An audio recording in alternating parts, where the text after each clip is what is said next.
Last summer, nearly 93% of container garden photos on Reddit featured at least one of these 8 flowers. 93%. And here's the kicker. Half of those posts were titled, "What am I doing wrong?" If you've ever asked yourself the same question, you're not alone. It's not that you're a bad gardener. It's not that you're neglecting your plants. Some flowers look perfect at the garden center, but in pots, they turn into troublemakers. Stick around, and I'll show you what's going wrong and how to make your containers thrive.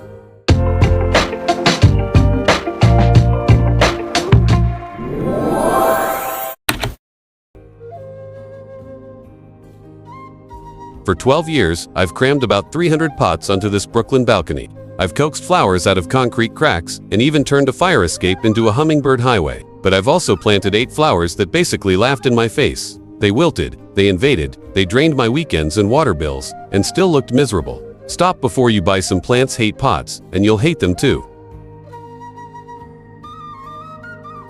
Petunias tempt you with ruffles and stripes, but in pots they collapse fast one storm and they look like wet tissues. They hate humidity, hate wet leaves, and need non-stop trimming. Want the same color without the drama? Choose Calabracho a million bells. I thought Dusty Miller would give me that sleek, silvery contrast next to bright Salvias. Instead, it looked like someone sprinkled baking soda all over my pots. It reflects so much light that every neighbor plant looks washed out, and by midsummer, it turns into stiff, woody sticks. If you want silver that actually works, try licorice plant soft trailing and gorgeous with everything. Lobelia promises rivers of cobalt. But one hot day, and it faints like a Victorian lady stems beige, flowers crisp. Nothing revives it. Save yourself the heartbreak plant for Bina Homestead Purple. It thrives in heat and feeds the butterflies. Shasta daisies look innocent with their white petals and yellow centers but in a pot. They're bullies. By spring, the roots swell like a turkey. They steal every drop of water and even crack the container. Want white blooms without the chaos? Try narrow leaf, zinnia, white star, compact, polite, and blooming till frost. Chinese lanterns look charming with their little orange sleeves, but don't be fooled. Their roots travel like subway lines. I planted one in a big clay pot, and by next summer, shoots were popping up 3 pots away. They're almost impossible to untangle.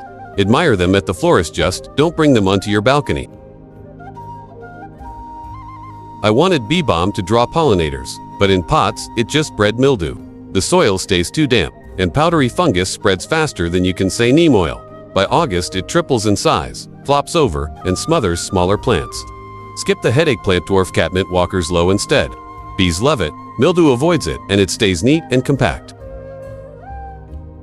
People say, grow mint in a pot so it won't take over your garden. What they don't tell you is the pot becomes a war zone. The roots swell, water can't soak through, inner stems rot, and the outer ones sneak out the drainage hole. When I pulled mine in September, the roots circled like a brain scan. If you need mint, treat it like an annual harvest hard, compost in fall, or just buy a grocery store plant and save yourself the heartbreak. Irises give you maybe 5 dazzling days, then leave nothing but green swords the rest of the year.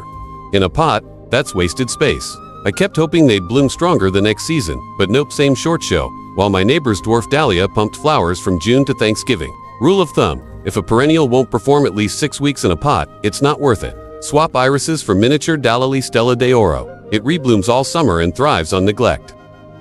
Smash that thumbs up if you've ever blamed yourself when the plant was really the problem. And drop a comment, tell me which flower broke your heart the hardest. If you want containers that actually cooperate, grab my free cheat sheet of 50 balcony-proof blooms. The links below.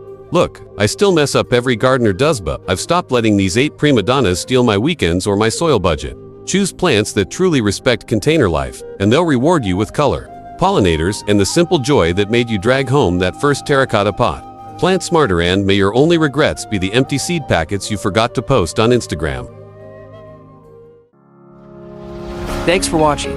Happy nice day.